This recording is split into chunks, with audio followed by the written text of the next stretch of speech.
Assalamualaikum warahmatullahi wabarakatuh. Baik, di video kali ini kita akan menjelaskan tentang hukum-hukum tajwid yang ada di dalam Al-Quran. Di pembahasan kali ini kita akan membahas tentang nun sukun dan juga tanwin. Hukum nun sukun dan tanwin. Apa itu nun sukun? Nun sukun adalah huruf nun yang biasanya ditandai seperti ini atau diharokati seperti ini. Sedangkan tanwin adalah suara nun sukun, tetapi bukan nun sukun yang terdapat di akhir kata benda atau sering disebut isim. Tanwin merupakan tanda harokat yang rangkap atau ditandai dengan harokat yang rangkap. Seperti contohnya suara an ditandai dengan fathah tain, atau suara in yang ditandai dengan kasroh tain, atau suara un ditandai dengan dhammah tain. Kemudian ada berapa hukum di dalam nun dan tanwin ini?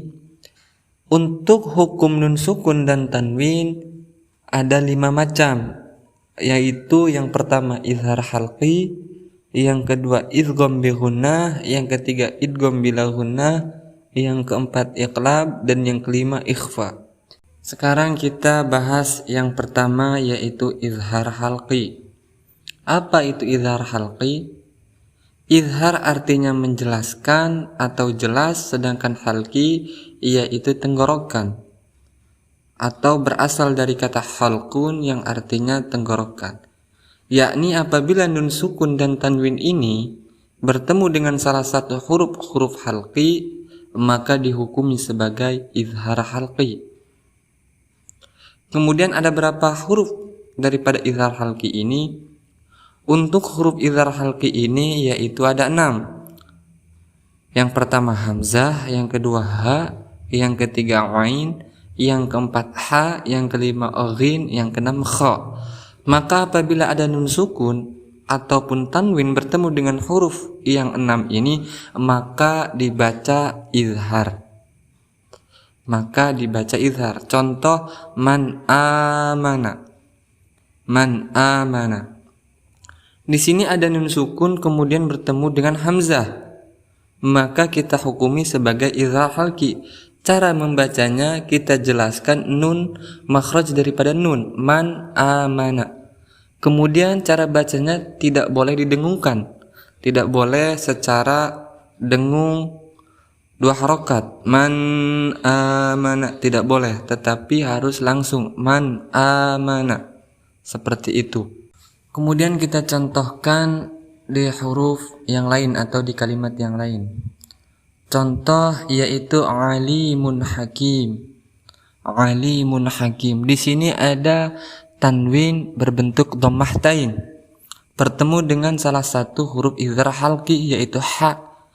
Maka di sini dihukumi sebagai izhar halqi. Kenapa? Karena ada harakat dhammah tain bertemu dengan salah satu huruf izhar halqi yaitu ha. Cara membacanya kita jelaskan, kita izharkan alimun hakim. Tidak boleh didengungkan, tetapi harus dilangsungkan. Alimun hakim. Seperti itu. Kemudian kita ke selanjutnya, yaitu hukum idgham bi gunnah. Apa itu idgham? Idgham itu artinya memasukkan, sedangkan bi gunnah artinya mendengungkan. Jadi ketika membaca hukum idgham bi gunnah ini kita memasukkan dengan cara dengung.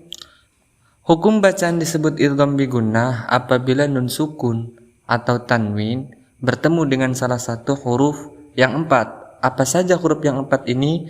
Yang pertama ya, yang kedua nun, yang ketiga mim, yang keempat wawu, atau terkumpul di dalam kalimat yanmu.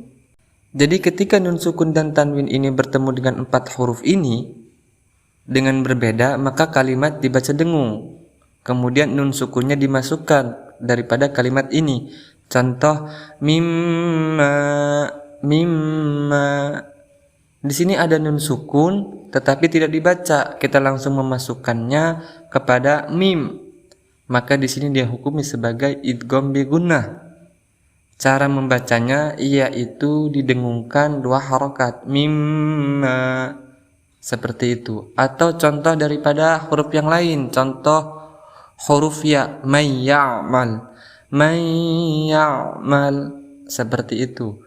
Di sini ada huruf nun sukun bertemu dengan salah satu huruf idgham bi gunnah, yaitu ya, maka di sini dihukumi sebagai idgham bi gunnah. Kemudian yang ketiga yaitu masih tentang idgham, yaitu idgham bila gunnah. Apa itu idgham bila gunnah? Idgham artinya memasukkan, bila gunnah artinya dengan tanpa dengung. Maka cara membacanya yaitu memasukkan tanwin ataupun nun kepada huruf idgham dengan tanpa dengung. Ada berapa hurufnya? Untuk huruf idgham bila gunnah ini ada 2. Yang pertama lam, yang kedua ro. Maka apabila ada nun sukun ataupun tanwin bertemu dengan huruf yang 2 ini, maka dihukumi sebagai idgham bila gunnah. Coba kita contohkan seperti wamallam. Wamallam. Perhatikan di sini. Di sini ada huruf nun sukun kemudian bertemu dengan lam. Sedangkan lam ini termasuk huruf idgham bila gunnah.